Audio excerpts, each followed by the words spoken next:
30 years after the events of Top Gun, Maverick has been sent back to the school for ace pilots.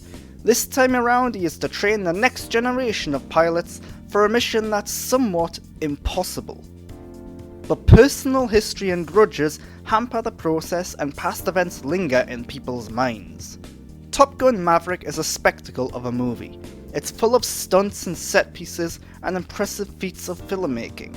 It's a film that demands big screen viewing with surround sound setups. It's a feast for the eyes and ears, and on top of all of that, it has a compelling story with likeable characters, making it one of the best summer blockbusters in recent years. Tom Cruise is back in the lead role of Maverick. He is now older and more mature and wearier.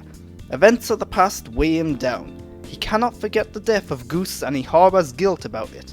Plus, he did something to Goose's son that drives a wedge between them, one that hinders not only their personal relationship, but their duty. Tom does a great job at making Maverick a likeable, charming rogue, while also imbuing him with emotional depth and weight. There are scenes in this film where he reminds everyone that he's not just a stuntman with a death wish. He can act, and he's great as the central character trying to figure out where he belongs. The new cast of characters are also quite good, if not as well rounded as Maverick. Many of the ace pilots are given certain personality traits such as cocky or arrogant or sheepish and quiet. They don't all get a lot to work with, but many of them do stand out thanks to a good cast and direction. Miles Teller portrays Rooster, the son of Goose, and he does a great job at making him a contentious character, one who harbours a grudge and negative feelings towards Maverick, while also making him fun and likeable at the same time. Other characters such as Ed Harris, Val Kilmer and John Hamm are given even less to work with. These more renowned names and faces are relegated to stereotypical military roles. John Hamm is an angry admiral who begrudgingly works with Maverick in training this new team. He's great in the role, but beyond being angry and frustrated and bad-tempered, he isn't given a lot more to say or do. Ed Harris meanwhile is practically a cameo appearance, and he similarly portrays an aging admiral with negative feelings towards Maverick. Val Kilmer returns as Iceman, albeit briefly, for what's a pivotal role and moment. It's great to see him in a big budget blockbuster movie again, and he does a good job with what he's given, but he isn't given much. It's a little disappointing that outside of the main core cast of characters, the film is filled with well portrayed but simplistic characters.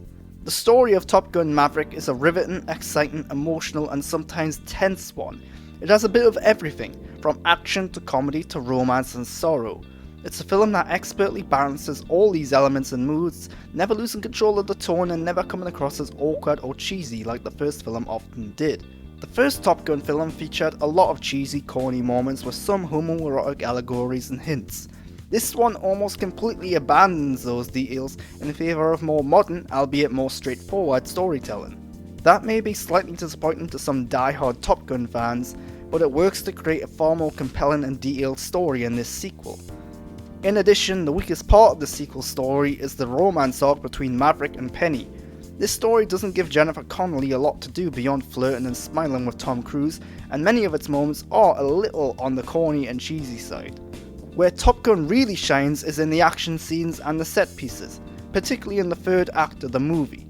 The choreography and arrangement of the aerial scenes is incredible. The film features the best aerial combat and action scenes ever put into film, and it's enhanced by the fact that most of these scenes and moments were filmed practically without the aid of CGI. Of course, there is some use of CGI in the movie, and it blends in perfectly, making it virtually indistinguishable from the real thing. Because of the practical nature of the special effects and stunts, the camera and director has been given a lot more freedom and choice, and has been able to shoot and edit the film in a natural and more engaging way. The first Top Gun movie was limited by the technology and capabilities of the time, resulting in quick editing and cuts, and a small array of aerial shots and moments. This isn't a problem for Maverick though. The action scenes are filmed and conveyed in longer takes and shots because of the freedom allowed, and they have been edited in a way that makes them fully comprehensible. Not once in this movie did I ever lose track of what was going on in the action scenes, and these scenes never felt as though they were inserted purely for the sake of adding excitement to the story. Top Gun Maverick is, it should be reiterated, a sequel. Many sequels pay homage and reference events, characters and moments from the original movie. Maverick is no exception, but it does so in subtle and often poignant ways. The film uses the homages and references to enhance the emotion of certain moments and scenes, and to further develop the story and characters. It's very well done for the most part, but there are also moments where the references and homages go a little too far, such as Rooster singing Great Balls of Fire in the bar, and towards the end of the movie when the mission is at its end. These sometimes make Maverick seem more like a light reboot or remake than a sequel, which isn't necessarily bad or inaccurate. The result is that Top Gun Maverick is a great film, but often one that's a little predictable.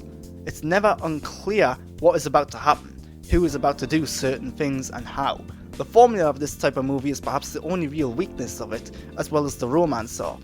But it's never a major thing, big enough to derail a story or weaken its impact, because everything going on around these familiar beats and the romance arc is so thrilling, exciting and tense. Top Gun Maverick is a great film, a spectacle that demands the biggest screen and the best sound system possible. It's a very impressive display of filmmaking with a good story and compelling characters on top of it all. It's also a good sequel, one that is far superior to the original in every way, shape and form. This is one of the best blockbuster films in recent years and perhaps of all time.